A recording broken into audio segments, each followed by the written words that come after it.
Khairatabad MLA Danam Nagender రాజీనామా చేసే ఆలోచనలో ఉన్నట్లు తెలుస్తోంది. ఈ మేరకు దానం పార్టీ పెద్దలు మంత్రి శ్రీధర్ బాబుతో భేటీ కావడం ప్రాధాన్యత సంతరించుకుంది. ఇటు పార్టీ మారిన ఎమ్మెల్యేలపై అనర్హత వేటు పడుతుందనే పుకార్లు షికారు చేస్తున్నాయి. ఇటు ఖైరతాబాద్ ఎమ్మెల్యే దానం నాగేందర్ పై చర్యలు తీసుకుంటారని భావిస్తున్నారు. దానంపై స్పీకర్ ఇంకా ఎటువంటి నిర్ణయం తీసుకోలేదు. అయితే ముందుగానే ఖైరతాబాద్ సీటు కోసం ప్రచారాలు మొదలయ్యాయి. ఖైరతాబాద్ ఉప ఎన్నిక అనివార్యమైతే ఎమ్మెల్యే టికెట్ తమకే ఇవ్వాలంటూ నియోజకవర్గంలో ఫ్లెక్సీలు వెలుస్తున్నాయి. 30 ఏళ్లుగా కాంగ్రెస్ పార్టీలో ఉన్న రాజు యాదవ్ కే టికెట్ కేటాయించాలని పెన్షన్ ఆఫీస్ వద్ద ఉన్న సిగ్నల్ దగ్గర ఫ్లెక్సీ ఏర్పాటు చేయడం చర్చనీయాంశంగా మారింది.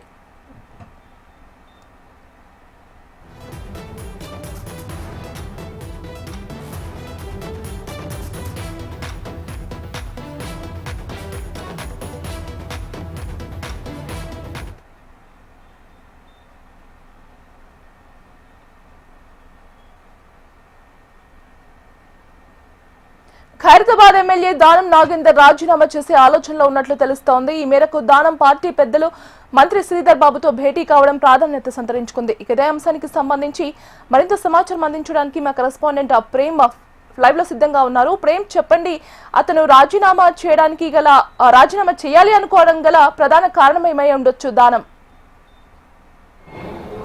నిజానికి కాంగ్రెస్ ప్రభుత్వం ఏర్పడిన తర్వాత 10 మంది ఎమ్మెల్యేలు బీఆర్ఎస్ నుంచి కాంగ్రెస్ వైపు రావడం జరిగింది. ఆ తర్వాత ఫిరాయింపుదారులు ఎవరైతే 10 మంది ఎమ్మెల్యేలు ఉన్నారో వారిపై హైకోర్టులో దాంతోపాటుగా సుప్రీంకోర్టులో పిటిషన్ దాఖలు చేశారు బీఆర్ఎస్కి సంబంధించినటువంటి ఎమ్మెల్యేలు, కొంతమంది సీనియర్ నాయకులు. దానిపై సుప్రీంకోర్టు చాలా సీరియస్గా వ్యాఖ్యలు చేసింది. ఒకవైపు ఫిరాయించినటువంటి ఎమ్మెల్యేలందరిపై స్పీకర్ తక్షణమే నిర్ణయం తీసుకోవాలంటూ కూడా ఆ సుప్రీంకోర్టు ఘాటు వ్యాఖ్యలు చేసింది. దాంతో స్పీకర్ 10 మంది ఎమ్మెల్యేలకు కూడా నోటీసులు ఇవ్వడం జరిగింది. వీరు పార్టీ ఫిరాయింపుదారులు ఫిరాయించినటువంటి దానిపై వివరణ ఇవ్వాలని చెప్పేసి కూడా వారు కోరుతూ ఒక నోటీసులు ఇవ్వడం జరిగింది. దానిపై 8 మంది ఎమ్మెల్యేలు వివరణ ఇచ్చారు. కానీ ఇద్దరు, ఒకవైపు దానం నాగేందర్తో పాటు మరొకటి కడియం శ్రీహరి, ఇద్దరు కూడా ఆ రిప్లై ఇవ్వకపోవడంతో వారిద్దరు కూడా నిన్న కడియం శ్రీహరి పొద్దున స్పీకర్ను కలిశారు. ఈరోజు కొద్దిసేపటి క్రితం మినిస్టర్ క్వార్టర్స్లో మంత్రి శ్రీధర్ బాబును దానం నాగేందర్ కూడా కలవడం జరిగింది. అయితే ఇద్దరు కూడా పార్టీ, మరొక వైపు స్థానికంగా ఉన్నటువంటి నేతలంతా కూడా రాజీనామా, ఎందుకంటే అనర్హత వేటు పడితే నెక్స్ట్ మళ్ళీ పోటీ చేయడానికి అవకాశం ఉండదు కాబట్టి రాజీనామా చేయాలని చెప్పేసి ఆ స్థానికంగా ఉన్నటువంటి అయితే ముఖ్య నాయకులు కానీ కార్యకర్తలు వారిని కోరినట్టుగా తెలుస్తుంది.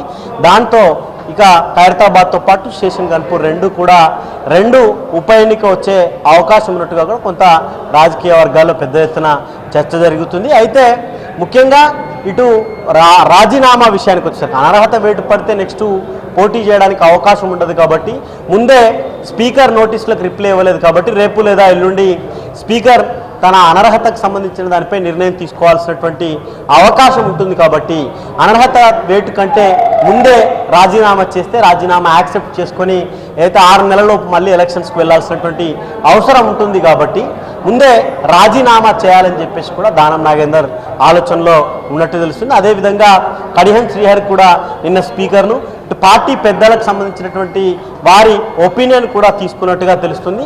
దానం నాగేందర్ కనుక ఖచ్చితంగా 1 లేదా 2 రోజుల్లో రాజీనామా చేస్తారని చెప్పేసి రాజకీయ వర్గాల్లో పెద్ద ఎత్తున ప్రచారం జరుగుతుంది. ఇప్పటికే మొన్న జరిగినటువంటి జూబ్లీ హిల్స్ ఉప ఎన్నిక కానీ గతంలో జరిగినటువంటి కంటోన్మెంట్ రెండిట్లో కూడా కాంగ్రెస్కు పాజిటివ్గా ఉండడంతో కొంత జిహెచ్ఎంసీ అసెంబ్లీ ఎన్నికలప్పుడు జిహెచ్ఎంసీ పరిధిలో సీట్లు రాకపోయినా అధికారంలోకి రావడం, 2 ఏళ్లు కాంగ్రెస్ ప్రభుత్వం చేసినటువంటి అయితే అభివృద్ధి కార్యక్రమాలు కానీ పథకాలు కానీ రెండు ప్రచారం చేసుకొని వచ్చినటువంటి 2 ఉప ఎన్నికలు కూడా కాంగ్రెస్ పార్టీ గెలిచింది. కాబట్టి నెక్స్ట్ ఒకవేళ ఉప ఎన్నిక వస్తే ఖైరతాబాద్లో కూడా కాంగ్రెస్కు కొంత పాజిటివ్ వే ఉండే అవకాశం ఉంటుంది. కనుక తాను రాజీనామా వైపే ఎక్కువగా మొగ్గు చూపుతున్నట్టుగా కొంత సమాచారం అయితే అందుతుంది.